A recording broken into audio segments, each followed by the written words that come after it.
એકવાર ભરતરી બાપુ શિકાર કરવા માટે જાય છે, 2-5 સૈનિકો છે હારે. એ શિકાર કરીને વળ્યા ને ત્યારે એક ગામની બાજુમાંથી નીકળ્યા અને એમાં કોઈક ભાઈ ગુજરી ગયેલો ને શમશાન યાત્રા નીકળી.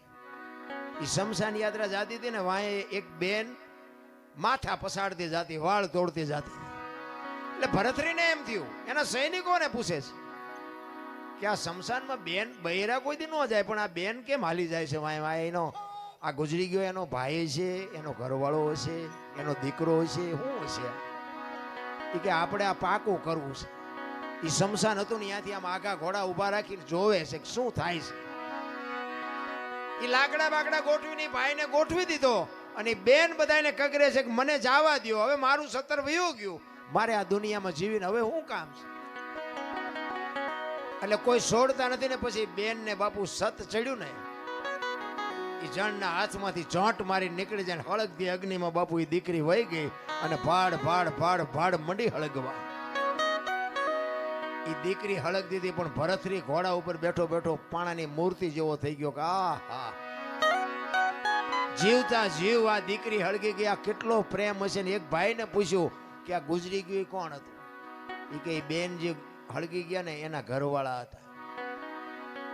ભરતરીને વિચાર થાય કે આહા, પતિ પત્નીનો કેટલો પ્રેમ, જીવતા પોતાનું દેહનું બલિદાન કરવું, આ કેવડી મોટી વાત. એને બાપુ ક્યાંય હક નથી. ભરતરીને ઘરે આવ્યો, ઘરે આવીને બાપુ આમ સોફા ઉપર બેહી, હિંડોળા ઉપર બેહી અને વિચાર કરે છે. પિંગળા પૂછે છે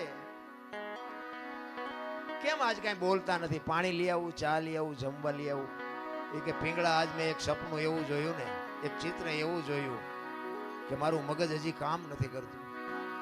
પિંગળા કહે છે કે એવું શું તમે જોઈને આવ્યા છો કે તમને હક નથી? તમે તો રાજા છો.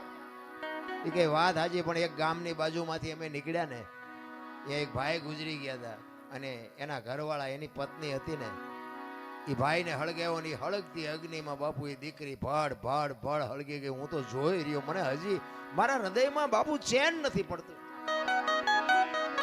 અને પછી પિંગળા કહે છે કે અગ્નિ મૂકી હતી કે એની હાથે પ્રગટ થઈ હતી? કે ના, અગ્નિ તો મૂકી હતી. તો એ તો 3જા નંબરનો પ્રેમ કહેવાય, એમાં શું મોટી વાત હતી? જોજો, ઇતિહાસ એમ નામ ન બને. ઈ અગ્નિ જો મૂકી હોય તો એ 3જા નંબરનો પ્રેમ કહેવાય. અને ભરતરી વિચાર કરે તો હારો 2જા નંબરનો કેવો હોય છે, 1લા નંબરનો કેવો હોય છે? એ પિંગળાને કહે છે કે તો મને આ તમે મને ખુલાસો તો કરો, આ 2જા નંબરનો પ્રેમ કોને કહેવાય, 3જા નંબરનો કોને કહેવાય? ત્યારે એમ કહે છે કે